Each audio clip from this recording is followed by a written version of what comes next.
माझ्या शरीरामध्ये वेदना होऊन राहिल्या, वैद्य म्हणे आताच देतो औषध, पण तू पहिले एक काम कर म्हणे. सांगा म्हणे. काहीच नाही, माझं औषध म्हणे वाघींच्या दुधात द्या लागते.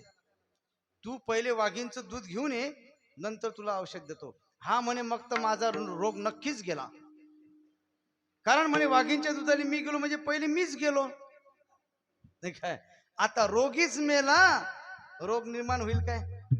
अरे कारण नष्ट झालं, कार्य निर्माण होत नाही. मग तसं कारणासहित कार्याची निवृत्ती, याला आत्यंतिक निवृत्ती म्हणतात.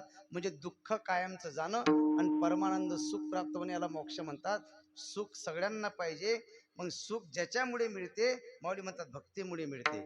आणि भक्ती वाचून, भक्तिविन मुक्ती, तुम्हाला खऱ्या सुखाची प्राप्ती होणार नाही. ज्याप्रमाणे अंगामध्ये बळ नसताना शक्तीच्या गोष्टी व्यर्थ आहेत. बळे विना शक्ती बोलू नये, बळे विना शक्ती बोलू नये, हो बळे विना शक्ती बोलू नये, बळे विना शक्ती बोलू नये.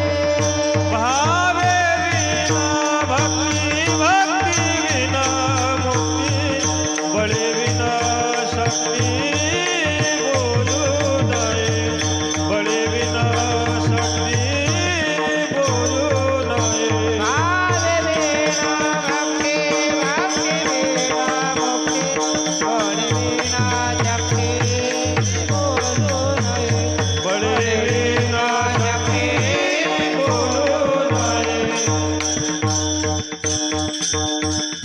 माऊली लगेच दृष्टांत दिला. माऊलीला दृष्टांतासहित पडून दिलं की माऊली म्हणतात ज्याप्रमाणे बळे विना शक्ती बोलू नये.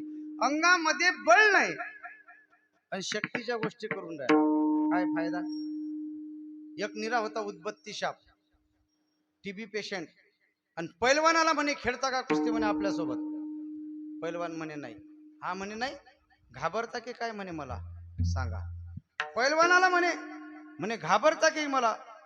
पैलवान म्हणे येड्या, तुला मी घाबरत नाही, तुझी मला दया येते म्हणे. असं मनगट दाबलं ना तुझं, सगळ्या रक्तवाहिन्या बंद करून टाकेल. कारण कोण आहे तो?